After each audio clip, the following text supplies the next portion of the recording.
আমি বগুড়া জেলা থেকে এসেছি। বগুড়া সাতমাথা আমাকে গুলি লাগে। গুলিতে আমার একটা চোখ গুলির সঙ্গে বাইর হয়ে যায়। তারপর থেকে আমি বিভিন্ন হাসপাতালে চিকিৎসা নিচ্ছি, চিকিৎসার জন্য আছি। আমার 5টা অপারেশন হয়ে গেছে। এখন পর্যন্ত আমরা সুচিকিৎসায় পাইনি।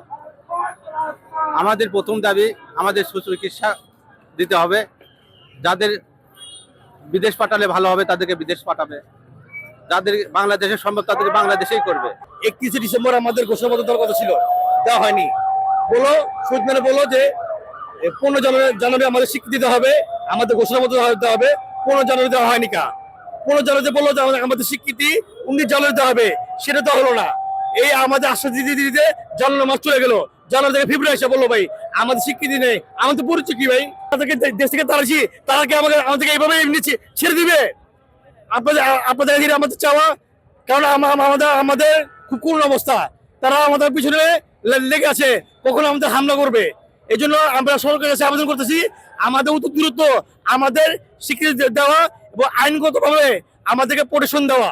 আমরা চাই পুরনো রেল লাইনে কাজ করে থাকে রাষ্ট্রীয় সম্পদ, সেই রাষ্ট্রীয় সম্পদ হিসেবে আমাদেরকে পরিপূর্ণ দিতে হবে।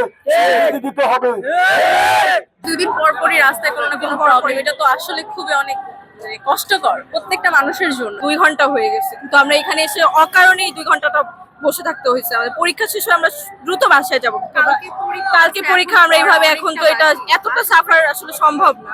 নিজের আন্দোলন করছে, এটা তাদের জন্য বেনিফিশিয়াল, আমাদের জন্য আবার অনেক নর্মাল যাতায়াত করে তারা আজকে যেহেতু আহত যারা হয়েছে তাদের জন্য আন্দোলনটা করতেছে। আমরা যেমন আহত হইনি, আমরা আমার নর্মাল কাজ করছি, আমাদের জন্য আবার এটা ভোগান্তি জিনিস। অনাকাঙ্ক্ষিত আন্দোলনের জন্য তারা আমরা এভাবে রাস্তা ব্লক করে রাখছি। এক সাইড ব্লক করলে ঠিক ছিল, কিন্তু তারা 2 সাইড ব্লক করে রাখছে কোনো যাতায়াতের একটা ভোগান্তি দেয়। সাধারণ মানুষ, সাধারণ জনতা এটা ভুগছে। এটা কে কি করবে? আমাদের কোনো সময় কি মূল্য নাই? স্বাভাবিক মানুষজন যাতায়াত করতে পারতেছে না, কেউ হসপিটালে যাচ্ছে, কারো অফিস আছে, কারো ক্লাস আছে। আমার এক্সাম ছিল, আমি এক্সাম দিতে পারিনি, আমি হাইটে যাওয়া লাগছে, হাইটে আসা লাগছে।